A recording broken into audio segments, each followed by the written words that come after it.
namanya Purbayu Sadewa. Abang gimana ngelihatnya?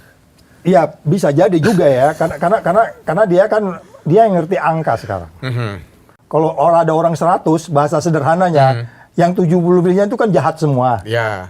Kalau secara linier lah kita katakan, indeks persepsi korupsi 37 itu berarti sekitar 70 lebih itu orang jahat semua. Yang gua khawatir Purbaya nggak ngerti itu, dia lihat tuh orang baik kayak dia semua gitu. Itu yang bahaya. iNews Media Group kini hadir dengan format podcast yang beda. Kami ajak Anda masuk ke balik layar isu terhangat, kupas tuntas tanpa basa-basi. Dengarkan analisis tajam dari pakar, kisah inspiratif dari tokoh-tokoh penting, hingga obrolan ringan yang bikin Anda betah. Semua ada di sini. Jangan sampai ketinggalan, cari tahu apa yang sedang diperbincangkan semua orang. Langganan dan nyalakan notifikasi sekarang juga di kanal YouTube iNews dan platform podcast favorit Anda. Dengar lebih dalam, paham lebih jelas. Pertanyaan kita kan, kenapa kasus haji itu lambat sekali? Lambat sekali. Ada tekanan apa? Ada obrolan apa sehingga nama-nama udah dipanggil, semuanya bukti segala macam udah terbukti segala macam tuh jubir KPK bilang, tapi tidak ada tersangka yang. Atau jangan-jangan karena bukan OTT, jadi karena hanya laporan masyarakat atau pengaduan masyarakat, jadi akhirnya lambat gitu Bang. 50% yang khusus, 50% yang umum, yang harusnya 82 dengan 9%, 882 dengan berapa persen? Yang jemaah khusus. Yang haji khusus ya. 8%, haji khusus 92%, haji reguler. Diubah jadi 50-50 kan? 50. Itu kan melanggar undang-undang kan? Betul. Siapa yang melanggar undang itu? Emangnya eselon 1, eselon 2? Gak mungkin mereka berani melakukan itu. Itu udah clear sih ya. Iya. Ini langsung kejawab loh. Iya juga ya. Iya juga. Gak mungkin ada. Di undang-undangnya udah jelas, yang menentukan 92 dan 8 itu adalah menteri. Ya kan? Udah terjawab sebenarnya. Nah, kemudian udah digeledah, kemudian ada pengembalian uang dan seterusnya. Nah, makanya saya bilang kembali lagi, kalau memang kita mau, Anda menegakkan hukum itu yang paling utama kan Anda harus adil. Anda harus menimbulkan kepastian, Anda harus menimbulkan kemanfaatan dalam pengertian bahwa dari situlah nanti akan muncul hukum yang pasti, hukum bermanfaat dan adil itu. Kalau caranya seperti ini, ketidakpastiannya kan jadi panjang gitu. Nah, dulu masuk ke penyidikan, oke, kita nggak tahan. Tapi karena itu ada kayak masa waktu penahanan kan, KUHP mengatur gitu. Tapi yang jelas masuk ke penyidikan orangnya disebut. Ya. Ini dilakukan penyidikan orangnya yang disebut. Terus kamu nyidikin siapa gitu?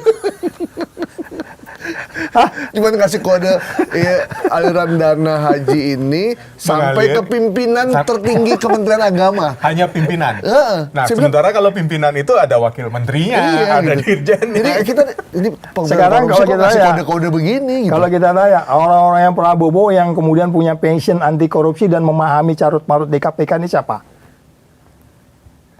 Yang Pak Prabowo panggil nih, gue pengen tahu tuh, itu berisik banget itu. Soalnya menteri gue juga ada yang dari organisasinya itu tuh kan ada kan? Iya kan? Ya. Gue nggak enak nih, jadi gue bisa dibawa-bawa nih. Maksudnya gimana Pak? Ya lu beresin tuh, itu gimana undang-undangnya? Gitu loh. Ada nggak siapa? Atau nggak begitu? Saya nih menteri, Pak Prabowo kasih gambaran saya, gue kayaknya fokusnya di anti korupsi nih. Nah, gue telepon nih KPK. KPK gimana tuh yang ini kasus yang itu Pak gini cepetin, presiden udah ngomong tiap hari, lu nggak bisa jabarin tuh. Udahlah, gua nggak peduli siapapun, partai politik gua juga gua kerjain kan ya, gitu kan. Betul. Kan harusnya begitu gitu, jadi nggak ada keraguan gitu. Jadi makanya saya jangan-jangan Pak Prabowo pernah marahin KPK nih. Kalau dugaan gua ya. Kalau dugaan gua akhirnya jadi ragu-ragu untuk gua nggak ngerti gua ngomong. Bener nggak? Iya, jangan-jangan kayak gitu loh. Artinya karena kemarahan, pernah dimarahin. Ini kan kita bicara jangan-jangan ya Bang ya. Iya, maksud saya. Akhirnya integritas itu jadi luntur. Iya, jadi maksudnya gini loh. Kan seharusnya dia udah bisa jabarin, bro. Bro, aku 4 tahun tuh nggak pernah dengar presiden gua ngomong kayak gitu. Nggak pernah. Gua rindu gitu ngomongnya. Sebenarnya kalau waktu zaman Bang Saud ada presiden model Prabowo gini, enak banget. Wih, gila gua rasa. Mungkin akan lebih banyak lagi. Enggak, gue unjuk rasa sendirian di istana. Bapak suruh ngejar sampai 26 kali, mana duitnya? Gue bisa ngomong gitu kan? Iya. Ya kan? Ini artinya memang soal anggaran yang masuk ke KPK dari negara ini yang nilai itu yang akhirnya membuat Waktu itu kan cuman kita kurang dari 1 T.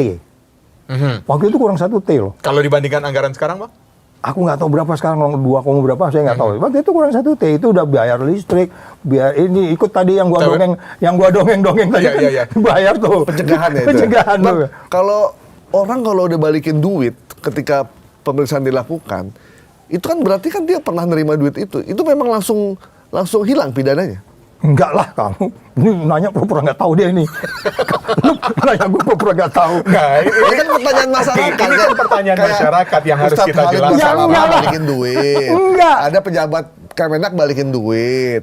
Waktu kasus BPK melibatkan bukan Kemenpora, apa sih pokoknya di BPK lah itu, di kejaksaan ya, di Kejaksaan. pengadilan balikin duit yang nggak ada namanya, pokoknya balikin aja duitnya. Terus akhirnya hilang gitu. Iya, enggak. Salah juga kalau mengembali duit, kan ada konteksnya juga. Ya. Konteks dan teksnya ada dong. Masa ada ngembali duit nggak ada konteks sama teksnya? Dalam konteks apa gitu? Mengembalikan duit itu bukan berarti pidananya hilang, enggak. Tapi itu nanti hakim akan menjelaskan.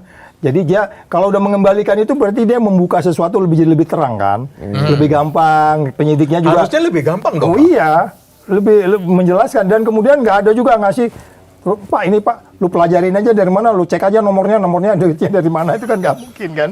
Jadi itu sebenarnya sudah berupa upaya untuk membuka lebih terang. Kayaknya ya, Bang ya, kayaknya nih ya. Iya. Orang yang bisa menerjemahkan perintah Presiden Prabowo itu bukan lembaga penegak hukum loh. Namanya Purbaya Yudisadewa. Abang gimana ngelihatnya? Iya, bisa jadi juga ya, karena dia yang ngerti angka sekarang.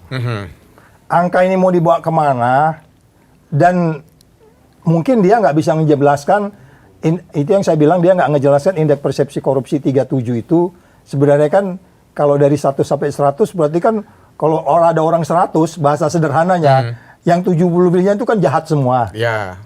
Kalau secara linier lah kita katakan, indeks persepsi korupsi 37 itu berarti sekitar 70 lebih itu orang jahat semua. Yang gua khawatir Purbaya nggak ngerti itu, dia lihat tuh orang baik kayak dia semua gitu.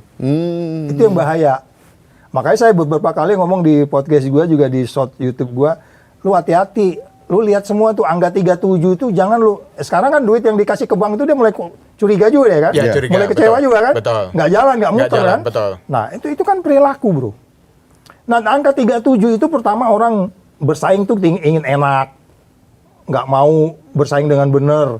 Kalau polisinya kerjanya kayak gitu, jaksanya kerjanya begitu, hakimnya kerjanya begitu, DPR-nya kayak begitu, ya kan? Cara kita berdemokrasi segala macam, hakim agungnya, MK-nya segala macam. Jangan tersinggung, angka 37 itu kan menggambarkan kita semua. Termasuk kita di ruangan ini Ya, gitu. ya. Jadi kalau orang Nepal bilang, lu angka gue cuma beda sama 3 cuma 2 Poin gitu. Lu jangan tersinggung gitu. Iya, iya. Kalau saya ngomong gitu, polisi juga nilainya jelek, jangan marah. Itu salahin orang yang menilai kita dapat 37 dong. Jadi artinya apa? Purbaya juga jangan merasa ini bersih banget negeri ini. Oke, lu baik mungkin. Lu pakai teori-teori lu gitu kan. Seorang engineer menjadi ekonom menjadi engineer. Tapi nggak sesimpel itu untuk mengukur. Karena ini persoalannya kompleks. Nggak bisa dilinear aja, lu beli bakso 3, beli 300, lu jual 400. Jadi 300 jual 400, untung 100, nggak bisa begitu. Karena kita jual 300, beli 100, Ya, jual 300. jual 300. Orang bisa nggak dapat untung kok di negeri kita.